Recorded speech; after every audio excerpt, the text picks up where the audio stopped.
Jadi warganya mengaku diberikan uang, Baik. tetapi tidak ingin melaporkan ke Bawaslu. Kekayaan calon ini sudah harus ada dan harus dilaporkan secara administrasi kepada KPU pada saat kasus-kasus politik uang.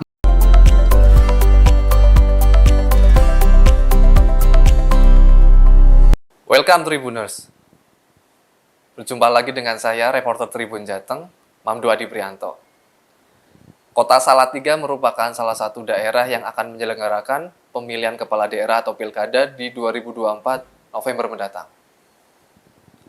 Kota Salatiga sudah bermunculan beberapa figur atau beberapa tokoh yang akan mencalonkan diri dalam pemilihan wali kota dan wakil wali kota Salatiga. Bagaimana tahapan atau proses pilkada saat ini?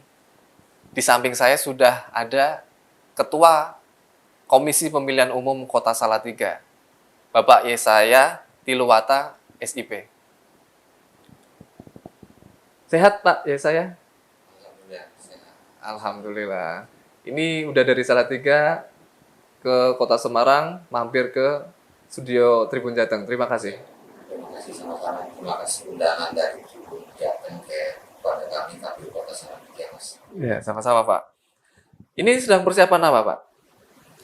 Sekarang ini adalah persiapan dan pelaksanaan tahapan DPHP, jadi daftar pemilih hasil pemutahiran yang kemarin dilaksanakan pencoplitan oleh Patali atau petugas PPDB dari tanggal 24 Juni sampai dengan 24 Juni. Baik. Jadi DP4 kami daftar potensi pemilih dalam pemilihan kepala daerah di Kota Salatiga ini kami diturunkan data dari KPU RI itu sejumlah 150.471 pemilih, dan kemudian kami harus melakukan pencocokan dan penelitian yang itu dilaksanakan oleh petugas Patali. Hasil sementara ini lebih tinggi atau lebih rendah dibandingkan yang dari KPU RI? Sementara ini yang nanti akan diplenakan di tingkat kelurahan, di kelurahan Kota Salatiga itu cenderung berkurang dari angka itu, punya kecenderungan berkurang karena apa?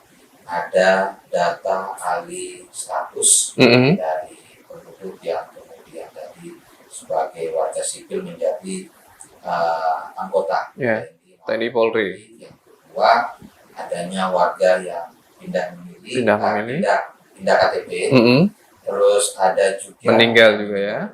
Ini kemudian bisa kecenderungan data itu berkurang sedikit dari data itu. Tapi data pemilih dalam pemilihan wali kota Salatiga ini jika dibandingkan dengan data DPT pemilu 2024 kemarin, data dalam pemilihan ini lebih tinggi. Jadi ada kenaikan sekitar 3.000-an, tetapi itu belum persis, karena persisnya ketika nanti akan dilaksanakannya pleno DPT di bulan September, baru dilihat keutuhan data pemilih tetapnya seperti apa. Tapi kisaran-kisarannya seperti itu. Kisarannya 3.000. Kisaran kenaikan sekitar 3.000. Itu dari pemilih pemula atau apa? Kita belum bisa melihat secara utuh di tingkat kota, tapi bisa ada kecenderungan pemilih pemula. Baik. Dan juga adanya alih status yang tadinya TNI Polri sudah pensiun ya. Kemudian bisa juga mempengaruhi kenaikan data itu, dan juga memang pemilih dalam DP4 untuk pilkada Kota Salatiga ini didominasi oleh anak muda. Jadi anak muda ini sangat banyak mendominasi daftar pemilih nanti, di mana kalau DP4 yang turun itu misalnya genset aja itu sudah 30-an persen. 30-an persen? 31%. Generasi milenialnya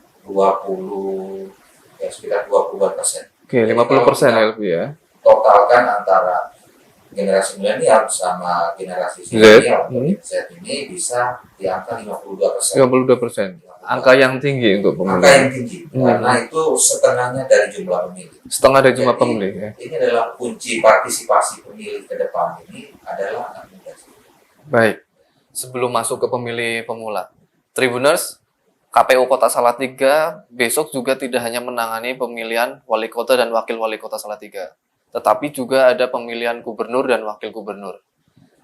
Sebelum masuk proses itu, saat ini berarti itu sedang proses untuk terkait anggota DPRD Kota Salatiga. Sudah selesai semua itu, Pak? Oh ya, masih ada sisa dari pemilu ini yang harus dilaksanakan, Betul. yaitu tahapan pelantikan. Pelantikan anggota DPRD terpilih ya. Terpilih hasil penetapan KPU kemarin yang harus dilaksanakan pelantikan oleh pemerintah kota, dan kami dari KPU Kota Salatiga sudah menyerahkan 25 nama kepada pemerintah kota untuk di-SK-kan oleh Gubernur Jawa Tengah. Baik. Dan kemudian nanti akan dilatih oleh pemerintah Kota Salatiga melalui Sekretariat Dewan DPRD Kota Salatiga. Sisanya belum selesai atau bagaimana? 20 kebetulan Salatiga penduduknya di bawah 200, kota kursinya 25 kursi. Oh, 25 kursi aja ya? Oh, 25 kursi itu bukan seperti kabupaten kota lain sampai 45 ya? Jadi kuota kursi ini menyesuaikan jumlah penduduk. Baik. Jadi dasarnya adalah jumlah penduduk.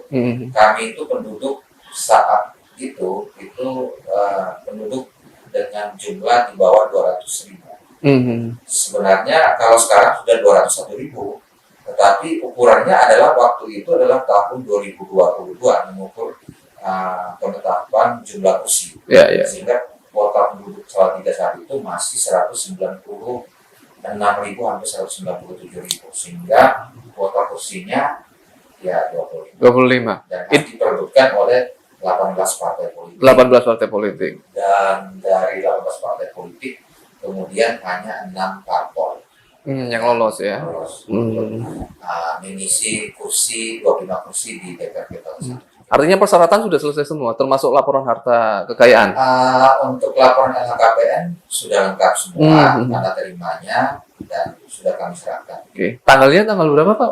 Untuk pelantikan DPRD Kota Salatiga kami di tanggal 14 Agustus. 14 Agustus. Oh, sebentar lagi ya. Oh, berarti di tingkat KPU sudah beres semua ini ya? Di tingkat KPU sudah selesai. Baik.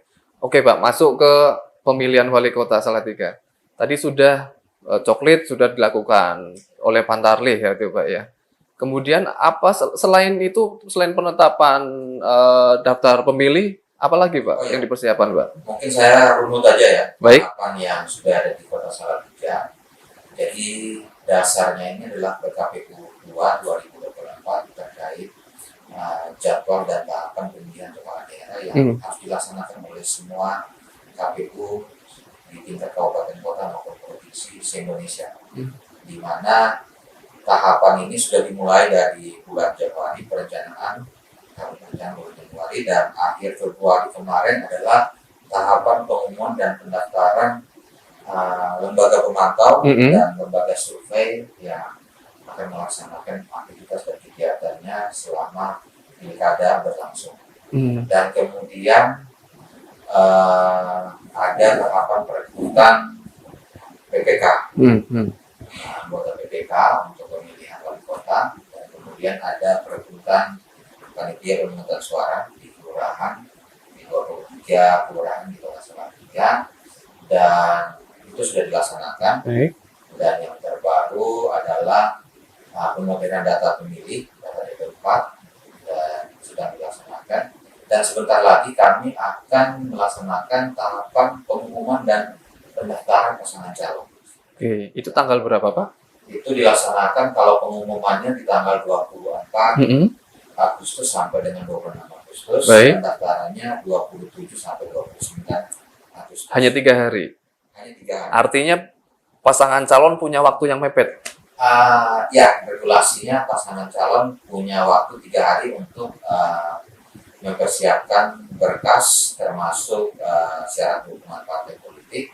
Salatiga ini nihil dari calon independen, sehingga hampir dipastikan untuk maju menjadi calon wali kota dan wakil wali kota Salatiga harus via partai politik. Dan memang karena waktunya hanya 3 hari, Hmm. sehingga kami harus mempersiapkan. Baik. Jadi minggu kemarin, hari kemarin dan ke depan kami harus mempersiapkan sosialisasi kepada partai politik maupun ormas maupun stakeholder yang di Kota Salatiga terkait dengan apa saja yang harus dipenuhi oleh pasangan calon. Hmm. Ini kami sudah melakukan sosialisasi.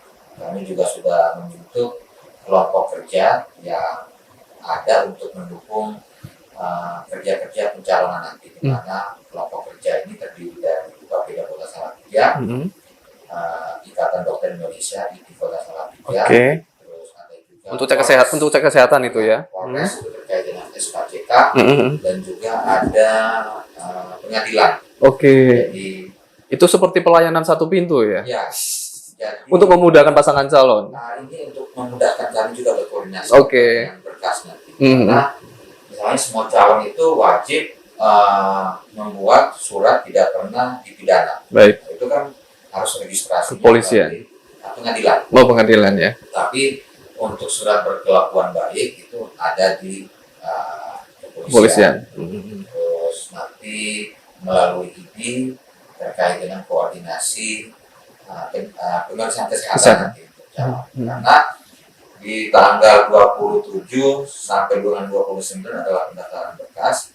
Di tanggal 27 juga sudah boleh untuk melaksanakan pemeriksaan kesehatan. Pemeriksaan kesehatan boleh ya. Irisan-irisan itu sudah mulai berjalan. Oh, tidak sampai 29 itu sudah boleh ya. Jadi misalnya 27 daftar, kami periksa. Kalau ada hal-hal yang masih kurang, nanti ada waktu untuk perbaikan berkas. Tapi kalau calon sudah siap dan kami juga sudah siap, di tanggal 27 juga sudah bisa pemeriksaan kesehatan. Tapi memang untuk pemeriksaan kesehatan ini kami belum ada petunjuk teknis dari KPU RI.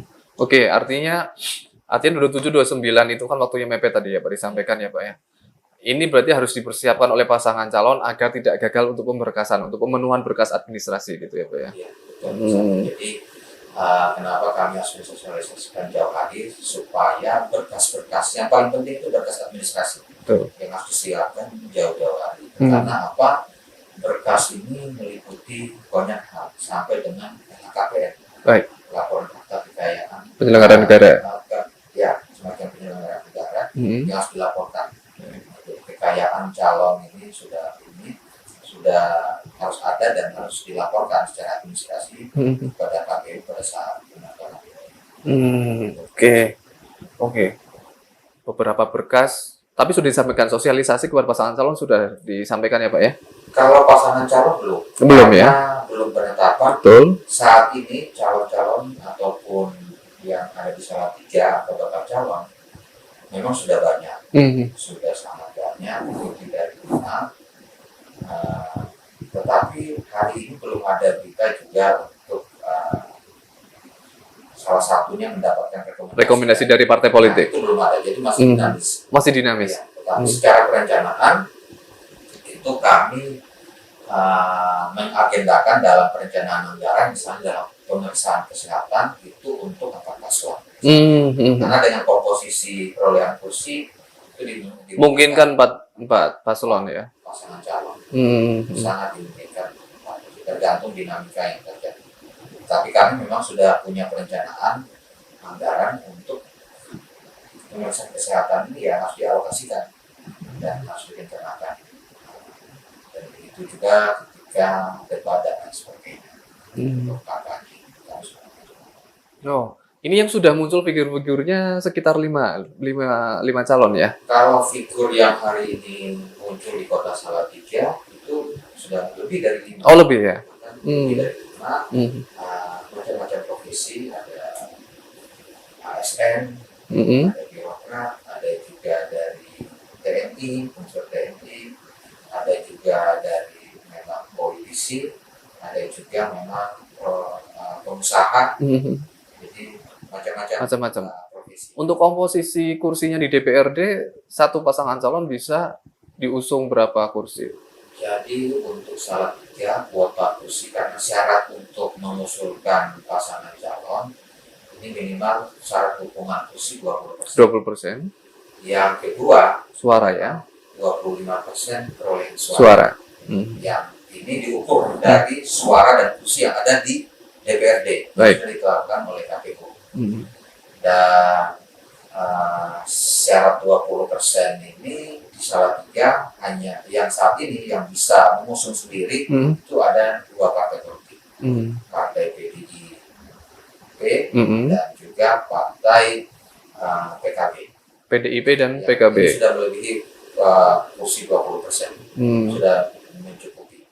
Oke, bisa mengusung sendiri. Tetapi ya itu kembali lagi tergantung dinamika partai yang ada di koalisi dan mengusung bakal calon. Saat ini sudah ada tim sukses atau dari pasangan calon yang konsultasi terkait persyaratan, Pak? Saat ini sudah ada ya secara informal, bukan pasangan calon ya, tapi lebih kayak pribadi-pribadi. Oke. Itu mungkin mendukung. Baik. Entah mendukung atau mungkin menjadi PIC atau mungkin menjadi tim ses, tapi sudah menanyakan misalnya terkait dengan syarat pengunduran diri ASN pejabat eselon 2 misalnya, atau setara eselon 2, eselon 3 merupakan TNI misalnya sudah menanyakan syarat administrasi pengunduran diri. Baik. Itu sudah. Ada juga yang mantan terpidana misalnya punya potensi. Oke. Nah, itu aturannya seperti apa, Pak? PKPU-nya saat ini? Seperti PNS yang mendaftar? Kalau PNS yang mendaftar ataupun TNI Polri itu harus mengundurkan diri dari Saat mendaftar. Saat mendaftar. Ya, ada berkas surat pengunduran diri harus disertakan, yang kemudian nanti pada saat penetapan sudah harus ada surat pengunduran dirinya dari pejabat yang berwenang. Baik. Misalnya kalau belum ada, berarti pejabat yang berwenang saat menerima surat pengunduran diri tersebut harus membuat tanda terima dan juga memberikan poin di dalam surat tersebut bahwa surat pengunduran diri sedang diproses kalau belum diterbitkan. Baik. Oleh pejabat berwenang ya. Pejabat berwenang. Itu yang kami juga sedang mensosialisasikan dan mengkoordinasikan dengan potensi calon yang akan diangkat.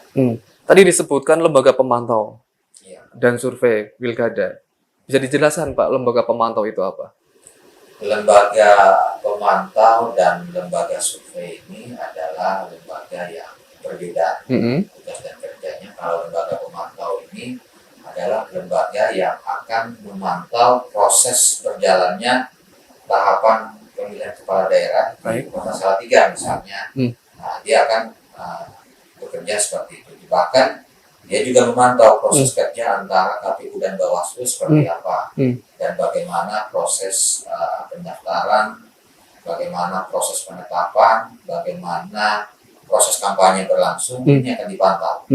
Sedangkan kalau lembaga survei itu biasanya hanya mengukur elektabilitas ataupun melakukan kegiatan-kegiatan survei maupun riset-riset lain yang berkaitan dengan pasangan calon yang ada. Baik, lembaga pemantau dan survei harus terregister di KPU. Harus terregister di KPU. Saat ini sudah ada berapa jumlahnya?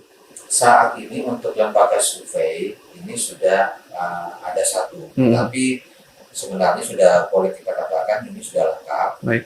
Tapi memang ada hal yang harus diperbaikan, misalnya di jadwal. Jadwal yang diserahkan itu memang ada yang kurang sesuai. Tapi sudah punya potensi satu dan sudah kami register. Baik. Kalau lembaga pemantaunya masih berjalan nih prosesnya? Lembaga pemantau masih berjalan sampai dengan H-10 sebelum pencoblosan. Oke, masih boleh itu ya, H-10. Ya, waktunya sampai dengan bulan November. Baik. Terkait partisipasi pemilih kalau di Kota Salatiga seperti apa, Pak? Kalau di, Berkaca Pilpres sama Pileg kemarin ya?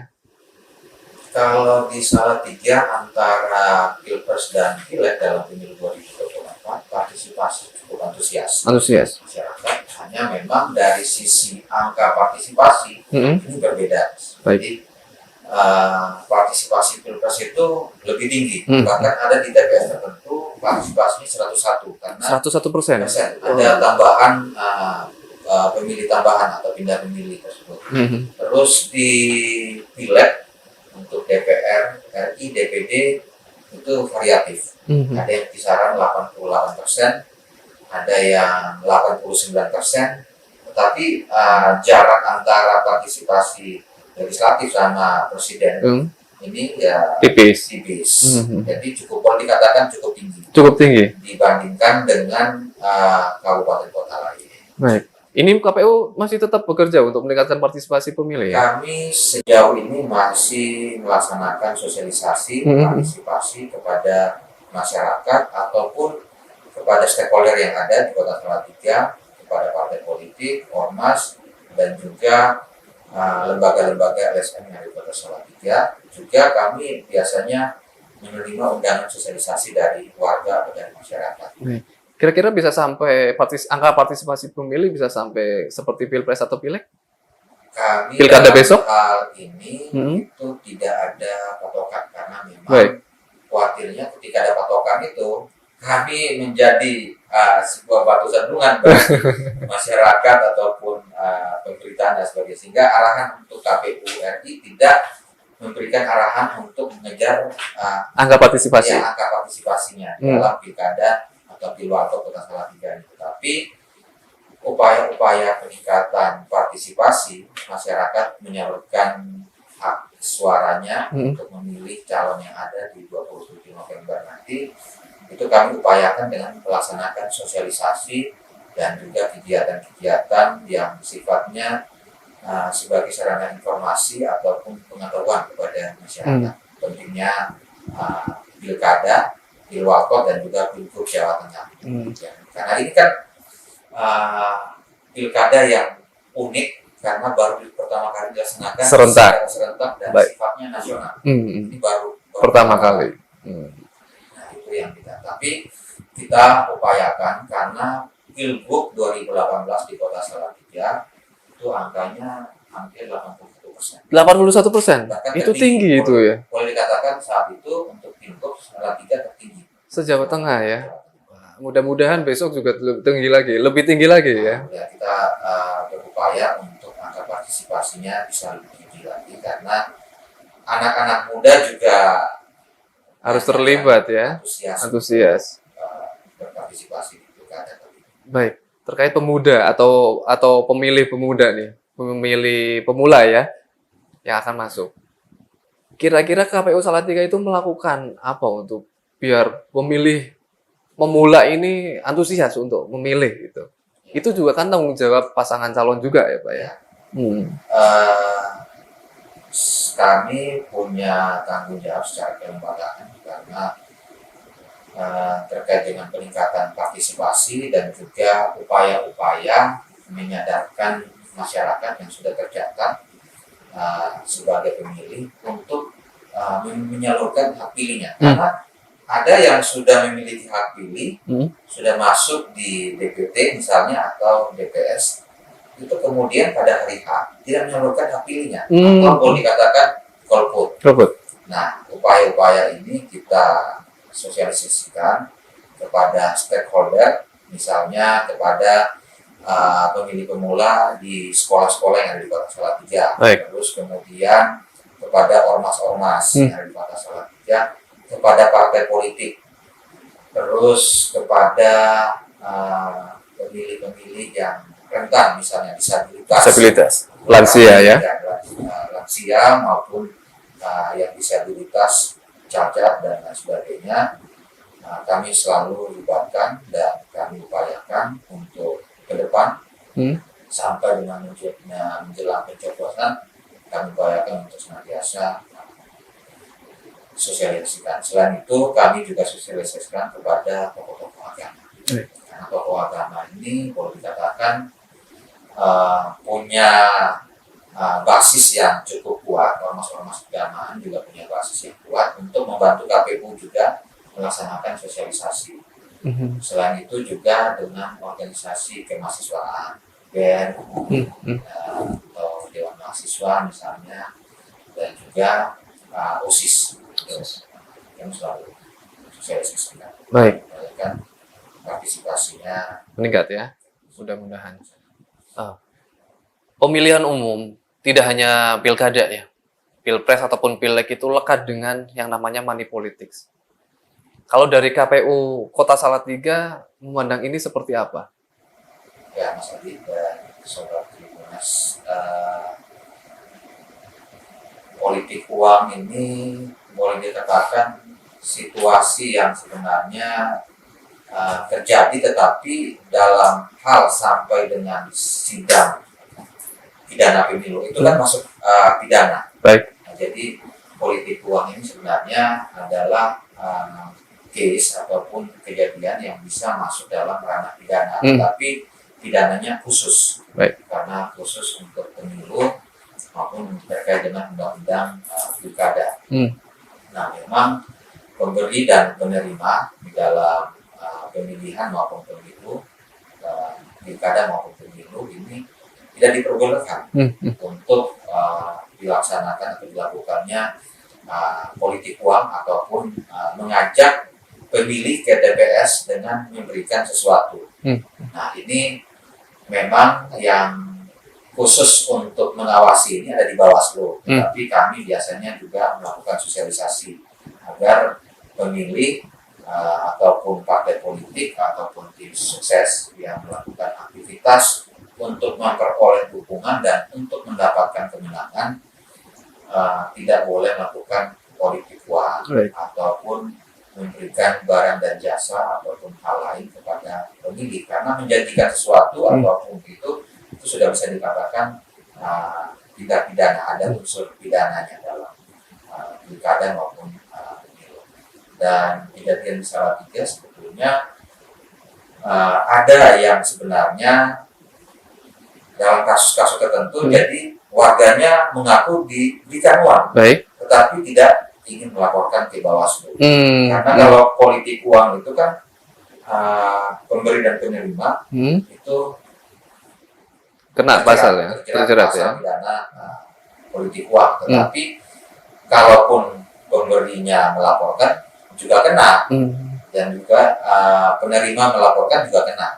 Nah, biasanya kalau ada saksi yang melaporkan ini sangat bagus, tetapi kasus ini jarang terjadi. Karena apa? Mungkin secara politik dia bisa kena ancaman atau tekanan-tekanan sosial di dalam lingkungan tempat tinggal, sehingga laporan di Salatiga terkait dengan politik uang di Bawaslu bahkan di pemilu kemarin ini tidak ada, tetapi WA dan SMS itu ada banyak. Tetapi begitu laporan di Bawaslu itu kan kalau melaporkan kan harus ada unsur formal dan formil. Siapa yang melaporkan dan barang buktinya seperti apa itu harus terpenuhi. Baru dikaji di Bawaslu. Nah, kami memang KPU tidak memiliki kewenangan untuk memproses ketika ada kasus-kasus politik uang. Tapi kami selalu mengingatkan sejak misalnya pilkada, sejak sosialisasi misalnya penetapan atau sosialisasi pendaftaran, dukungan partai politik. Nah, itu kalau bisa tidak ada politik uang. Karena politik uang ini kan bukan cuma pemilih aja. Untuk mendapatkan dukungan dari partai politik untuk mencalonkan diri atau pasangan calon, itu kan sudah bisa punya potensi. Ada bahasanya ya beli perahu atau dan sebagainya. Itu cost. Jadi antara cost dengan antara biaya politik dengan politik uang itu kan sesuatu yang berbeda. Kalau cost politik itu ada ukurannya, dan di KPU dilegalkan karena ada hitung-hitungan untuk operasional ya. Dana kampanye itu kan harus dilaporkan kepada KPU. Dan harus diawasi oleh Bawaslu. Jadi ada dua hal. Memang kalau biaya kampanye atau cost politik itu boleh sasar, tetapi kalau untuk politik uang memang tidak diperbolehkan. Tidak diperbolehkan. Ingat Tribuners, warga Kota Salatiga, anti money politik. Silakan Pak, apa yang ingin disampaikan ke warga Kota Salatiga terkait Pilkada 2024 mendatang? Baik, Sobat Tribuners yang ada di Kota Salatiga maupun di kabupaten kota yang ada di Jawa Tengah, untuk Pilkada Kota Salatiga maupun dalam pemilihan gubernur Jawa Tengah nanti, Sobat Tribuners harus menggunakan hak pilihnya disalurkan di tanggal 27 November 2024 dengan memilih sesuai dengan hati nuraninya, bukan memilih karena paksaan ataupun karena pemberian sesuatu hal. Karena apa? Dengan memilih pemimpin Salatiga maupun pemimpin Jawa Tengah dengan hati nurani, maka Sobat Tribuners akan mendapatkan calon pemimpin yang kemudian akan memimpin Jawa Tengah dan juga Salatiga sesuai dengan visi misinya, sesuai dengan program kerjanya. Jadi Sobat Tribuners harus memilih sesuai dengan visi misi dan program kerja calon yang itu nanti akan dilaksanakan ketika terpilih. Jadi jangan memilih karena tekanan ataupun ada unsur politik uang. Demikian. Terima kasih. Kota Salatiga saat zaman penjajahan Belanda terkenal dengan kotanya yang terindah. Makanya disebut dengan The Schoonste Stad van Midden Java, kota yang terindah di Java. Mudah-mudahan besok kota Salatiga juga tetap menjadi kota terindah saat pilkada. Warganya akur meskipun beda pilihan. Terakhir Tribuners, sebelum saya mengakhiri perbincangan saya dengan KPU Kota Salatiga, izinkan saya memberikan pantun sedikit. Maskot Pilwakot Salatiga adalah Jura. Maknanya jujur dan harapan. Masyarakat Salatiga juara jika menggunakan hak suara dengan kejujuran dan penuh pengharapan. Terima kasih, saya Mamdo Adi Prianto, reporter Tribun Jateng.